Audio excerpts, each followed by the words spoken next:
Harishchandrapur rail gate, ঠিক আছে। এই রেলগেটে দেখো ভাই, ট্রেন আসার আগেই কিন্তু আধা ঘন্টা আগে রেলগেট ফেলে দেওয়া হয়, ঠিক আছে। ভালো কথা, কিন্তু জানো এখানে মানুষের ধৈর্য শক্তি বলতে কোনো কিছুই নেই। সত্যি মানুষ এতটা তাড়াহুড়ো থাকে রেলগেটের মধ্যে। রেলগেটের শুধু গেট খুলতে দেরি নেই, মানুষ মনে হচ্ছে 50-এর স্পিডে হয়তো রেলগেট পার করে। এতটা হোড়াহুড়ি যে মানে বলার কথা না, মানে এক কথা মানুষের ধৈর্য বলতে নেই, ঠিক আছে।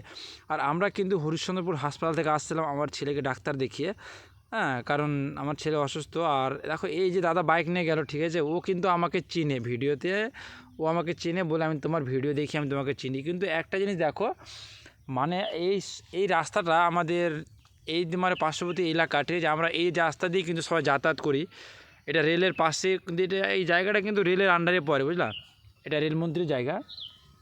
তবে দেখো আমরা এই জায়গা দিয়ে সবাই যাওয়া আসা করি, কিন্তু সত্যি বলতে এই রাস্তায় কোনো পরিবর্তন নেই। দেখো বৃষ্টি হয়ে গেলে দেখো কতটা জল, মানুষের এতটা অসুবিধা। আর সবচাইতে বড় কথা হলো যে আমাদের হসপিটাল যাওয়ার রাস্তা কিন্তু ভাই এইটা রাস্তা দিয়ে আমরা বেশিরভাগ সবাই আসি, কারণ রাস্তা রয়েছে জানকীনগর দিয়ে আসলে, পার্শ্ববর্তী গ্রাম দিয়ে আসলে হবে। কিন্তু দেখো এই রাস্তাটা দেখো, কোনো দিনও আজ অবধি এখনও মানে দেখলাম না যে কোনো রাস্তাটা কোনো সার্ভিস হয়েছে বা কোনো ভালো কিছু হয়েছে।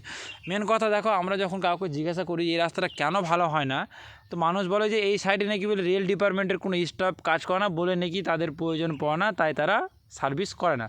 ঠিক আছে, বেশ ভালো কথা, প্রয়োজন পড়ে না করে না, ঠিক আছে। কিন্তু একটা জিনিস দেখো, আমি না মানে কখনো ভাবতে পারিনি যে জিনিসটা এরকম ধরনের। আর এক সময়তে, আর এই রাস্তা দিয়ে কিন্তু মানুষের ভাই অনেক কষ্ট, সত্যি যাতায়াত নিয়ে অনেক অসুবিধা আমাদের হরিশ্চন্দ্রপুর রেলগেট।